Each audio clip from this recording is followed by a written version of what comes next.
Welcome into this episode of the Tim Crowley Show. I am your host, Tim Crowley, and it's time to expand upon the quick thoughts that we gave the other day in one of the biggest news stories around baseball this year. The Red Sox move on from Alex Cora in his 8th season with the team as the manager, and also clear out his coaching staff and a pretty large group of sweeping changes across the organization that's going to decide what the future of the Red Sox is going to look like.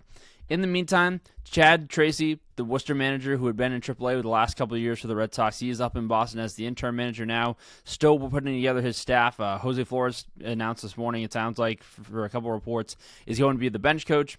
Chad Epperson's up, the former Portland Sea Dogs manager, will also be the third base coach as well. So they're starting to fill in the gaps a little bit. But we'll have full thoughts throughout the course of this conversation, starting with what Alex Cora was as a manager in Boston, what he leaves behind as a legacy in this second chapter for him, right? After winning a World Series as a player in 2007, was obviously a mentor in the infield to guys like Dustin Pedroia, among others. What went well and what went wrong in his managerial tenure with the Red Sox, and certainly one of the more historic ones in the history of the franchise. Also, some thoughts on what Chad Tracy is going to bring as an interim, what his baseball story looks like, and one note that we're really going to key in on, and however likely it is or not, is the cool bit of baseball history he has the chance to make in pretty stunning fashion if he ends up turning this thing around and the Red Sox make the playoffs for the second year in a row, which at 11-17, after his first win and his 500th career win with the Red Sox in the series finale against the Orioles, is off to a good start, but we'll talk more about what's actually ahead as an interim. Again, the cool bit of history he could make if he ends up really turning this thing around for Boston. And also a lot of thoughts on Craig Breslow as well. It sounded like in the press conference that him and Sam Kennedy had yesterday in Baltimore, it really started to sound like that this was Breslow's decision to kind of start pushing this and ultimately leads to a managerial change after 7+ seasons from Alex Cora at the helm. So let's dive into the Red Sox manager, or former manager at this point. That's going to take some getting used to say and not see AC in the dugout as the season continues. Obviously, with Alex Cora, he was hired after the 2017 season, was on a bit of a high for himself as well after being A.J. Hinch's bench coach on the 2017 World Champion Houston Astros team that obviously became infamous and obviously impacted his years in Boston later with an own scandal in 18 as part of the World Series championship year in his first year with the Red Sox, and then having to step away from baseball. With the Red Sox parting ways with him in the middle of the sign-stealing scandal that started during the 2020 season, didn't manage as well. But for Alex to come in 2018, and it's an interesting way to kind of take it apart, right? To kind of break it down. Yeah, the roster was pretty loaded at that point, and it was a different era of Red Sox baseball. When you look around how the roster was built, the aggressiveness of the front office under President of Baseball Operations David Dombrowski, it was a really intriguing job for anybody in the sport. And I thought for Alex, yes, you're being handed a ton of talent. Look at the top 4 of the roster of the lineup that he gets going into that season. And Mookie Betts, Andrew Benintendi at a different stage of his career, Xander Bogaerts, J.D. Martinez, Rafael Devers platooning in that first full season in the big leagues. After he was a bit of a spark at the end of 2017, comes up, has the big home run against Chapman. He has some big hits in the playoffs against Cora on the other side when he was with the Astros. Houston obviously won that series and ended up winning the title in 2017. But it takes a lot, and I was happy that someone brought this up over the weekend, that Dave Roberts gets obviously a lot of credit for what he does in LA with the Dodgers, as he should, because yes, that team is loaded. They've won back-to-back titles. Maybe they can even three-peat in 2026. But it takes the right type of manager with people-first skills and a player's manager type to manage all of the star personalities that you have in that locker room in LA. And it's the same way that Cora had to come in and be able to do that in 2018 as well. And he got every bit out of that team. 108 wins in the regular season. When only 3 losses in the playoffs, rolled through the American League, beat 2 100-plus win teams in the Yankees and the Astros, and then took down the Dodgers in 5 games in the 2018 World Series. For that alone, Cora's legacy in Boston is already a success as a manager, and Sam Kennedy certainly alluded to that in his press conference yesterday when him and Craig Breslow broke down the decision to move on from Alex. Obviously, the legacy can be what you make of it after that, given the fact that the Red Sox did not win another championship afterwards, did not return to the World Series afterwards, but did have 2 more playoff appearances in 2021, where for most of that season, they were the best team in baseball through the first half. Was first place in the American League East, best record, first team to 50 wins in the AL as well, and just started to run into some tough parts in the second half, right? The league gets better. The AL East was really good that year. Tampa starts to find its stride, and the Yankees are always there. So the Red Sox ended up falling down to a wild card spot, but Cora still believed in his guys and said, this is a slate to keep going and do what we do. And that's what the Red Sox did in 2021. They beat the Yankees in an incredibly energizing wild card game at Fenway Park, the last wild card game of its kind in the one-game setting. Go on to beat the Rays, who would come back to win the division, beat them in 4 games, and then push the Astros to 6. And maybe that's the one, if you look back on Alex Cora's tenure, is, if you ask, is there anything else that he could have gotten out of this team? Is there anything else that they could have pushed across? In the 21 playoff run feels a little different, because I think you look back on it and you understand it's not like they lost to inferior talent or the opportunity they let get away was to a team that they should have beat on paper 100 times out of 100. Obviously, that Astros team was still in peak powers, right? They went to the World Series back-to-back years at that point in 21 and 22. They lose to the Braves in 21. They beat the Phillies in 2022.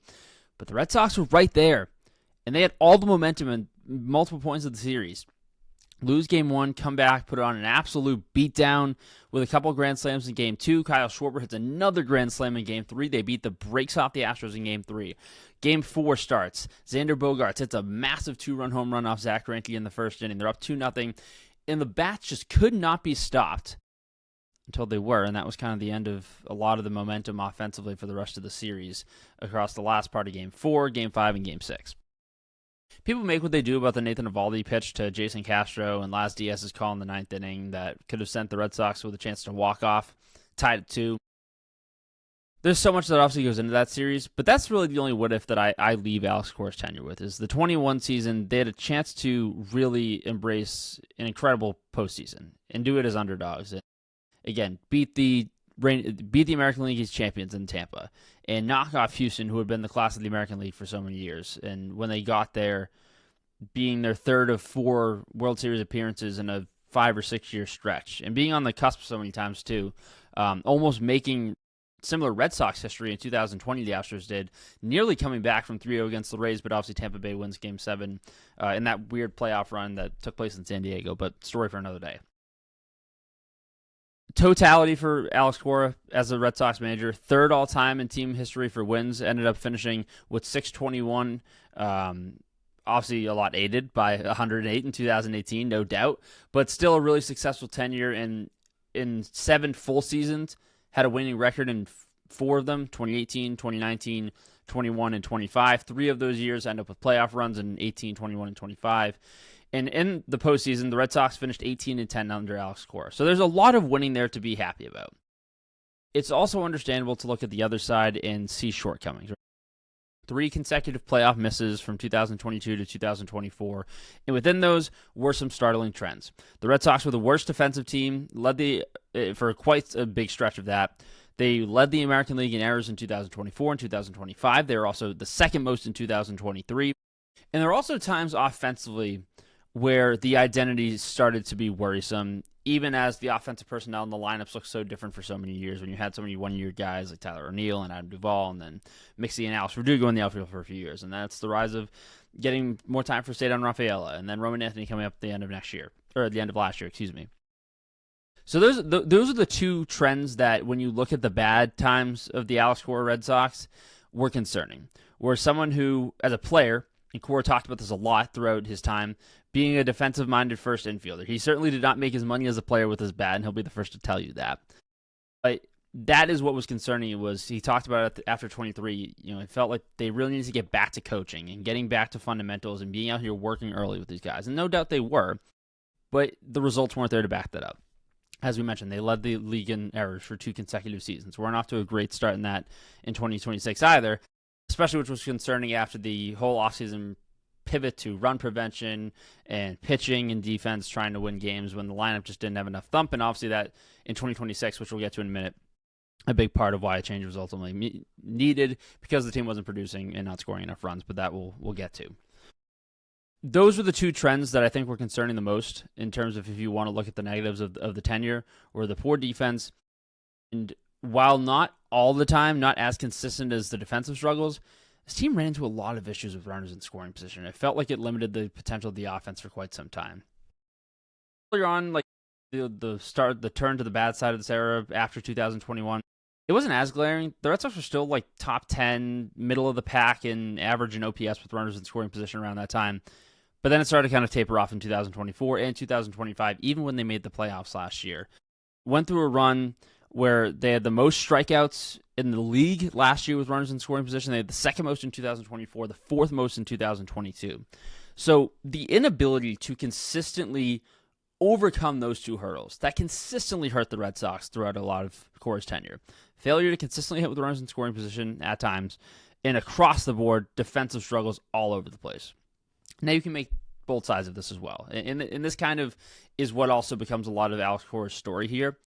Is this a coaching staff issue? Was this an inability from him to get the most out of the roster and grow young talent? Or was this a case that once the 2020s started, and obviously whether he was here for some of that or not when the start of this kind of different direction of the Red Sox that has obviously been well publicized, and the story of the last 6 years, the narrative around John Henry is a part of, did he just not have a good enough roster to compete? And some managers are like that, right? When you give them talent, they can make it work. And obviously that allows different people to analyze the strengths of different managers differently. But the reality is that Alex Cora never really had a roster after his first tenure, which we can call that after stepping away and parting ways in 2020. Comes back after being away from baseball for a year with the sign-stealing scandal from the Astros, and returns to manage the Red Sox from 2021 on to the last few days. Was the roster just not good enough? I stand with that, and I would back him in that, because one thing was clear in the early days of Cora's tenure. When you get healthy starting pitching, they won, and they won a lot. And that can be attributed to each season. Obviously, 2018, there's so much made about the offense and how dominant they were, and the lineup was fantastic. But also, it was still, even with a few injury struggles late, Chris Sale was fantastic. And David Price finally became the playoff pitcher that the Red Sox needed him to be. And they had stability elsewhere. They found Nathan Eovaldi, who really stepped up. While I have my own opinions about him and his 2016 Cy Young campaign and what he actually was as a starter, Rick Porcello did his job to eat innings as well. And throughout 2018, people made their starts. The Red Sox got the starting pitching they needed and allowed everything else that was amazing about that team to do its job. 2019 wasn't the case. And that's the unfortunate part, because if you go back and look at the numbers, statistically, the Red Sox offense that was out of this world in 2018, as a collective, obviously some guys took a step back, but as a collective, the 2019 offense was even better than the 2018 group across the board because of the emergence of Xander Bogaerts having an incredible year in 2019 and stepping it up. Rafael Devers kind of outgrowing the need to a platoon, and he had a remarkable 2019 offensive season.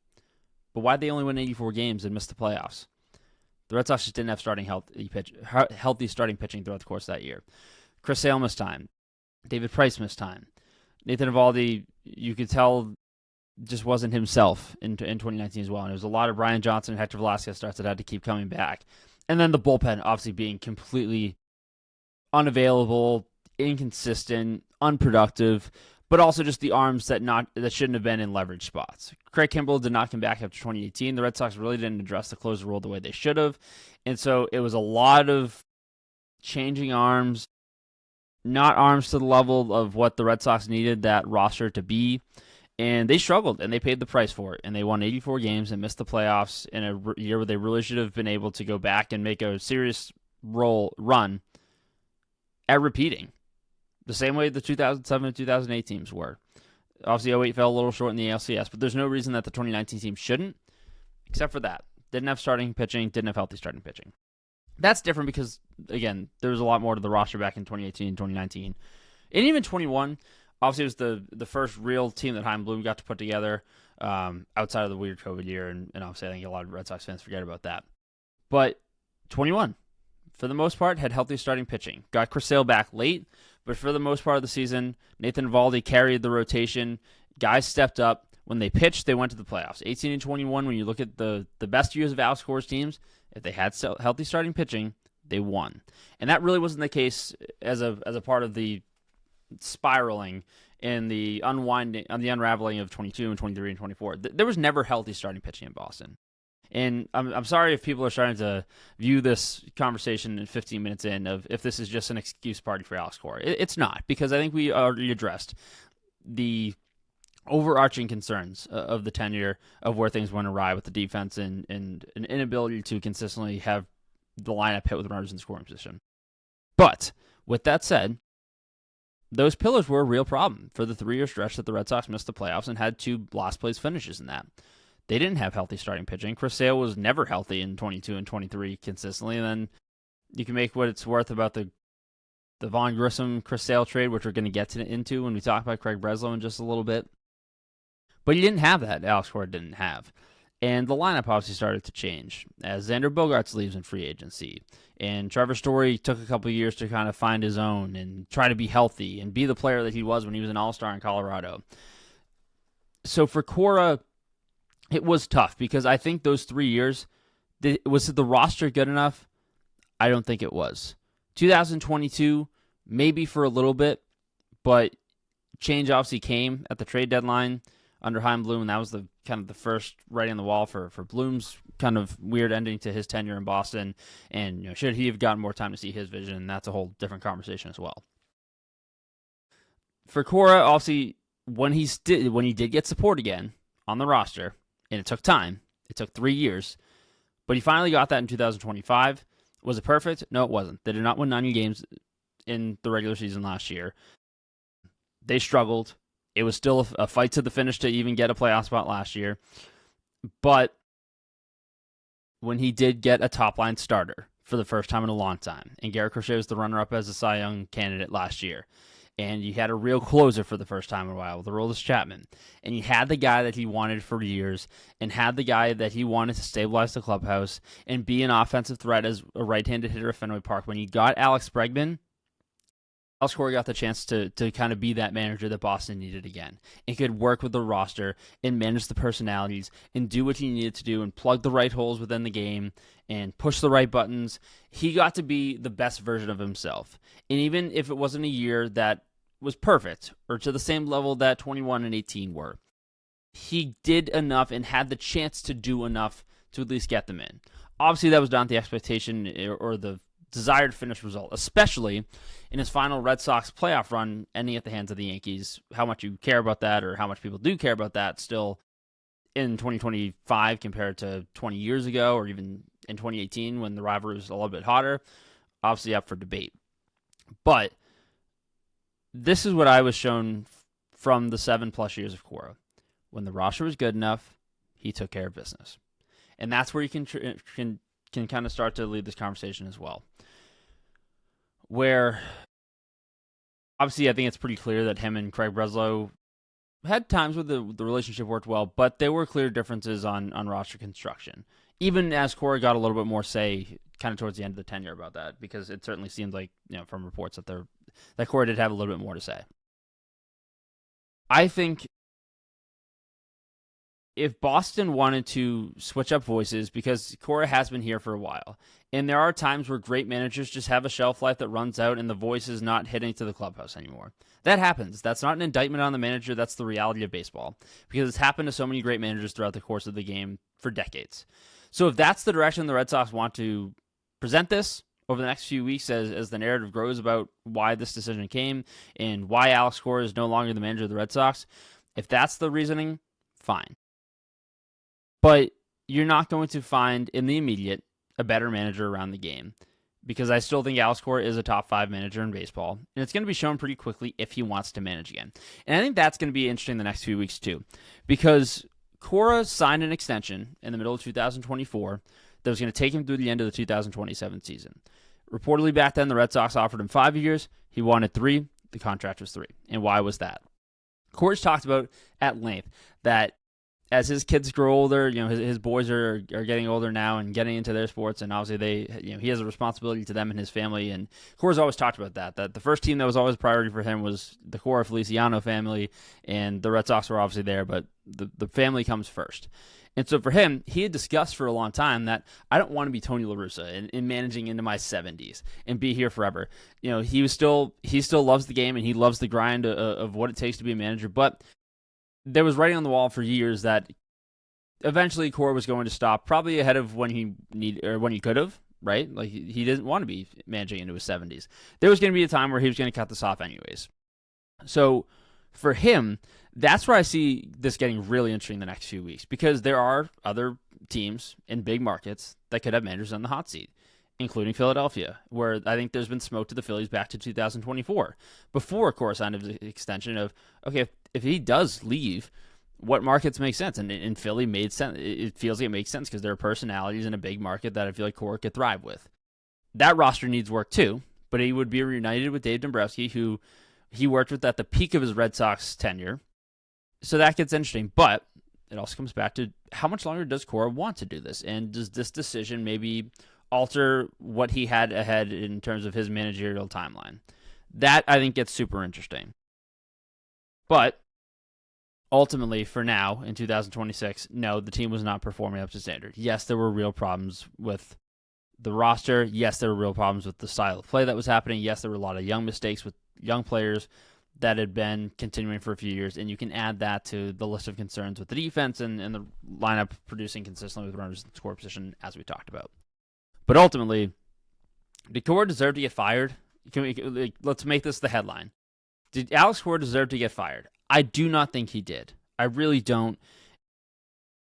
Different members of the coaching staff, maybe that's a different story. I think Kyle Hudson's tenure is a super mixed bag, because there's great steps that he took, like the development of Jarren Duran in 2024. There's also been some tough moments that have cost the Red Sox. And you think about last year and not sending Nate Eaton in Game 2, where the Red Sox ultimately lose that game and then lose Game 3. And is that one send in Game 2 enough to push the Red Sox to the ALDS, where you don't know what happens at that point? We're not going to say you're going to play an entire game of what-ifs, but there's stuff on the coaching staff that I think is probably up for a little more debate than Cora himself.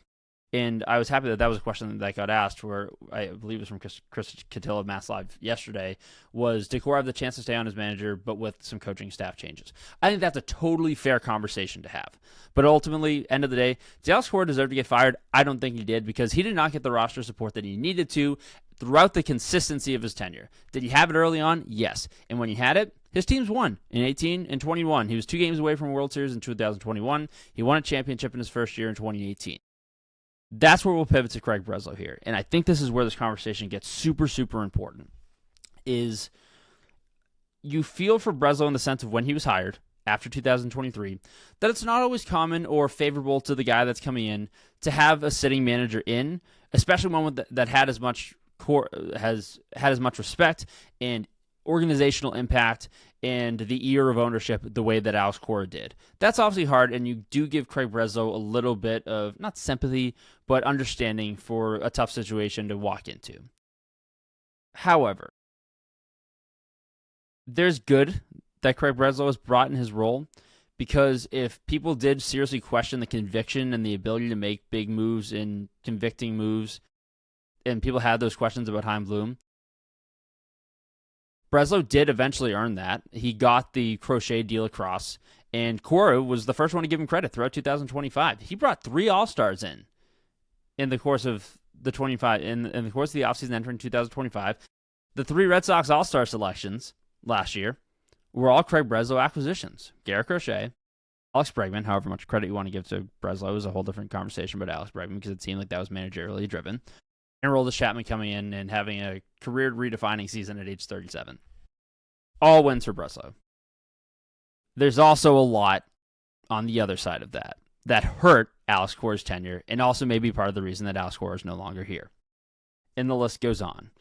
The Breslow's role, not alone, but Breslow's role in the deterioration of the relationship with Rafael Devers that ultimately led to the trade, which I'm sure ownership loved. And we've talked about that why does Breslow now have the power and Cora's gone? Well, he appeals to kind of the trends that the Red Sox have had from ownership and less spending the last few years. They did come back up a little bit the last two, give them that. But as a whole, it seems like there has been a hesitance to spend. And so for Breslow to get the Devers contract off the books, I'm sure that was a massive win for ownership, and I'm sure that they loved it. But it's also, again, a disaster when you lose your best hitter by far and put so much colossal weight on younger players in the lineup to suddenly produce. And it felt like there was no bigger time where that was felt than the playoffs last year when they could not do enough after game one and really didn't do a ton over the course of the series. That was where that was felt. You could also dive into the return. Obviously, was the return going to be as great when the Giants were taking on that money? Of course not. But you do now look at James Tibbs, who came over in that deal, was picked in the first round, one pick behind Braden Montgomery by the Red Sox in 2024. He gets flipped for Dustin May at the deadline. Dustin May does not work out here. Dustin May leaves in free agency. And then James Tibbs, to start the year, goes absolutely nuclear in the Dodgers system. So how does that look?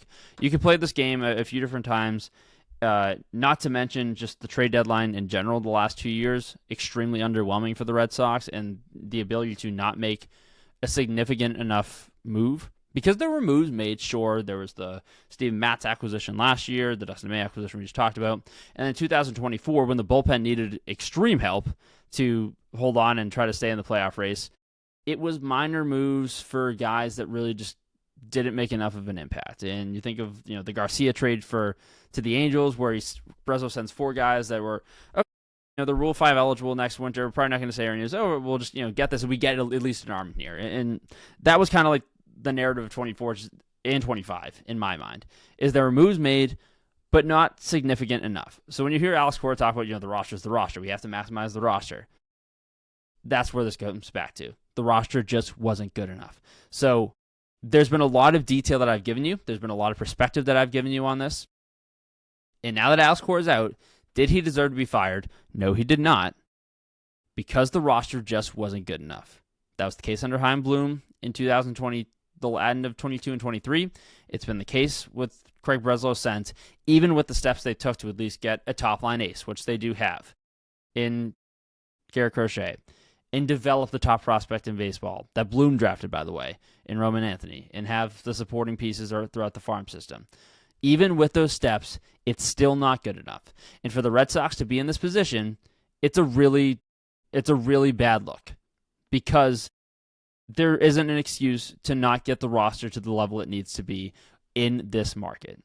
And that's not some hot take, that's not original, but it's the reality, is that the roster needs to be better. And I feel for whatever manager is going to come in here and have to deal with it, which in the meantime is Chad Tracy, and we'll talk about him in just a minute. But ultimately, how much is going to change for the Red Sox by this move? I don't think a lot. There's always a spark in the pan, a flame in the pan when a team fires a manager and gets hot with the interim or whoever gets hired after that for about a week or two. After that, in the next month or two, you're going to find out what the actual reality of this team is. And that's nothing against Chad Tracy, whether this goes one way or another. But that's the reality, is that these moves can give you a little bit, but how much will they actually give? There have been times where guys have come in and made an in-season move, and it's still a great year, and they go to the playoffs, which we're going to talk about in a moment. Does the firing of Alex Cora really help the future of the team in 2026 and beyond? I don't think it does. But if you want to play the card that a new voice was needed after 7 seasons and that he's still a great manager who could find success somewhere else, like I certainly believe, and I'm sure a lot of people around baseball think he can, but that a fresh voice was needed in Boston and that his shelf life had just run out, fine. Who am I to say no to that? But that's the biggest takeaway, without getting into a lot more detail that I'm sure is going to be reported the next few days. Did Alex Cora deserve to be fired? No. Was there shortcomings? Yes. Were they his fault? There were a few trends that certainly were concerning. But was the shortcomings of the Red Sox overall his fault in recent years? No, they weren't. The roster wasn't good enough, and that falls on the front office. So I've given my thoughts about Cora. I've given my thoughts about Breslow. And I do have actually one more on that. Because I think a lot of people, asked the question when news started to come out Saturday night that there's some sweeping changes coming across the organization. I think a lot of people's minds probably went to the front office first and said, okay, is this the end of Craig Breslow? And obviously it ended up being Cora and the coaching staff. But was this the end for Craig Breslow? This is why he might have a little bit more time. When he was hired in the fall of 2023, the Red Sox ran into an issue, and Breslow certainly was not the top candidate. The Red Sox ran into an issue where I think the identity and the image of that position, leading the front office and leading the baseball operation in Boston, had started to kind of have a little bit of a smear to it, given the fact that it almost felt like you had a timed tenure when you were in that role to succeed, and even if you did, that clock was still ticking. Dave Dombrowski won a championship here in his third season and was out by the end of his fourth, for reasons that I'm sure we've gone into and I'm sure you know as well. Then Chaim Bloom comes in. Start the clock there. Hired in the fall of 2023. Hired in the fall of 2019 after the season. Hired in September, a few weeks before the season ends in 2023. So when that job came up again and ultimately landed with the hire of Breslow, how do people see it around the game? That no matter how much you win, or if you get the team to the playoffs, or enact what ownership needs from you, which for Bloom, when he first got here, was trading Mookie Betts in a move that obviously is still discussed. There's a 4-year cycle. And whatever happens, no matter how much you win, it may not even matter. So if Breslow, in this sweeping move, let's say he had gotten fired, and that was the move the Red Sox made instead of firing Cora or sending them out together, that image is only going to be hardened. And that image across baseball is only going to make the hiring process, your next general manager, president of baseball operations, chief baseball officer, all that much harder.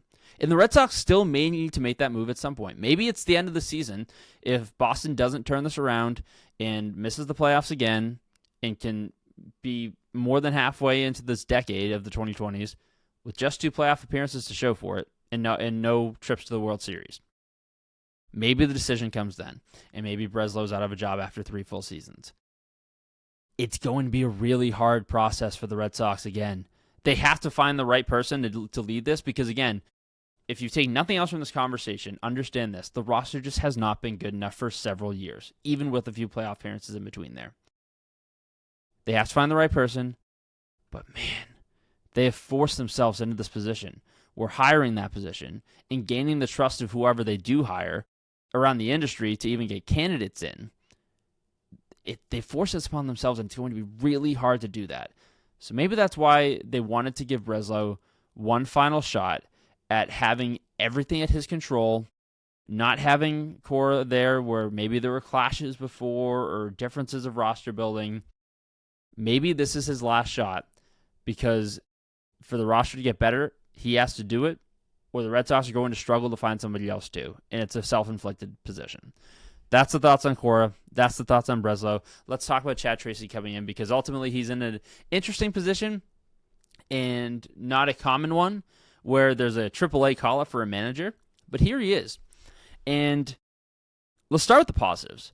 Chad Tracy's done a really good job of managing young players in Worcester the last few years, and even to start this year, we'll say this, obviously winning's not the end-all be-all in the minor leagues, development is, but the Blue Sox are off to a really good start this year. Take that as whatever you will. I'm not saying that it needs to be, but take it for what you will. But people first manager, really good manager of personalities, good development with young players, solid role around the organization, comprehensive baseball background in multiple positions, obviously has a good feel with guys like Ryan Abraham and on the development side across the minor leagues. And for what you take it, this half joking, the Red Sox brought in a Hall of Fame manager. He's being inducted into the Blue Sox Hall of Fame later this summer, so just go with it. Again, just having a little light with it. Tracy's role coming in is super interesting. Obviously, people have made the connection with his dad. Jim Tracy was a major league manager for more than a decade in the league, and I have a note on that in a minute, which I think is timely, historically interesting. Sure, how much it matters, we'll see. But if you're going to have an interim and there's not a rush to hire the next convicting manager of the Red Sox, and Craig Breslow kind of left the door open for both in yesterday's press conference, It's a cool fit for Chad Tracy. And the biggest winners here could be the young players who have had a connection with him, in guys like Roman and Rafaela and Marcelo Meyer, that are all going to benefit because they've been around him pretty recently and understand what he wants out of them, what he helped in their development, and now can do to maybe bring the best out of them in the majors. What I loved about his first game as interim manager of the Red Sox, which also became his 500th managerial win, he was sitting on 499 in Worcester. So what a cool way to get your 500th overall and your first big league win Sunday over the Baltimore Orioles. There was a sense of athleticism and trying to ignite the offense with that. And Cora had talked about wanting his teams in recent years to be more athletic and be able to make plays on the bases. And certain guys who do that better than others, but there really wasn't a lot of that to start 2026. Jarren Duran was not really active on the bases as well. And yesterday, they came out running all over the Orioles, had multiple stolen bases, and actually cut into, I think, what was a pretty decent fraction of what they had already had for stolen bases this season. If there's a life, and this is where I talk about, is this sustainable? Because flashes in the pan happen all the time with new managers and interim managers after a major decision like this. How sustainable is it? I don't know. We're going to find out pretty soon. But I appreciate the style that Chad Tracy's trying to implement. And also, if the pitching staff can kind of figure itself out and the starting rotation finds water across the board, because it's been really good starts, and there's also been some disasters, a few for Ryan Baio, a disaster for Ranger Suarez, obviously the biggest one of all, Garrett Crochet giving up 10 runs in Minnesota. If the starting rotation, which is supposed to be the strength of the roster, and they told you that all offseason, finds water and levels itself out and starts to produce the way it should, then maybe Chad Tracy can do enough to get them back to 500 and see where the season goes from there. And that's where the historical thing, and I'm not saying how likely this is, but here's the deal. Chad Tracy has the chance to do something incredibly cool historically, and to understand it, you have to go back 17 years. We talked about his dad, Jim Tracy, who had multiple National League managerial tenures, and in 2009, took over for the Colorado Rockies in season. When Tracy came in, the Rockies were 18-28 in late May. After Tracy came in and got the Rockies back rolling, they played at a 638 clip the rest of the season. And throughout the rest of the 2009 run, went 74-42, over 30 games over 500 with Tracy at the helm to win 92 games, which marked a franchise record for the Rockies, and got them to the playoffs. They lost to the Phillies in the NLDS 3-1, but obviously that was a Phillies team that was absolutely loaded and went back to the World Series for a second year in a row. How cool would it be if Chad Tracy can follow in his dad's footsteps and, just as he did 17 years ago, come in the middle of a season and lead a roster to the playoffs? How cool would that be? How likely it is? We're going to see. A lot has to go right because the Red Sox have to find a way to consistently score runs. They need somebody else to provide thump in the lineup. Wilson Contreras has started to, but it's not enough. And they need the starting pitching to be what it was supposed to be when this team was constructed over the offseason. If that's the case, maybe he does have a shot. But again, we keep coming back to how likely this is. I don't know. But what a cool story this would be for Tracy to have a father-son duo with Jim and Chad both come in mid-season and lead a team to the playoffs. Jim did it with the Rockies in 2009. Can Chad do it with the Red Sox in 2026? I think it's super fascinating to follow, and at least in the early days of the Chad Tracy era of the Red Sox, something to keep in the back of your mind, or at least give a fun reason to try to find reason to watch the Red Sox if you've been on the cusp about it, or are going to be one of the fans around Boston that once the Celtics and Bruins playoff runs are over, in one way or another for both of those teams, and the attention for the summer shifts to the Red Sox for those weeks before Patriots training camp starts, there's maybe a fun reason to see if Chad Tracy can make a really cool kind of baseball history. It's a really interesting time for the Red Sox. They're 6 games under 500 after Tracy's first win. They go to Toronto to face the American League champions, the reigning American League champions this weekend, the Toronto Blue Jays, though they've had their issues with injuries to start this year.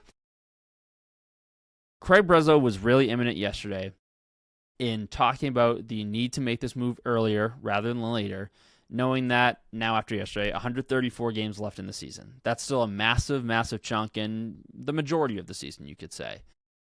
He wants this Red Sox team to have their chance to turn this around, and if it's up to him, he wants the same thing as last year, where he made the comment after the Rafael Devers trade. Second straight year, we've had a monumental, earth-shattering move for the Red Sox in obviously different ways, with Devers leaving and now Cora.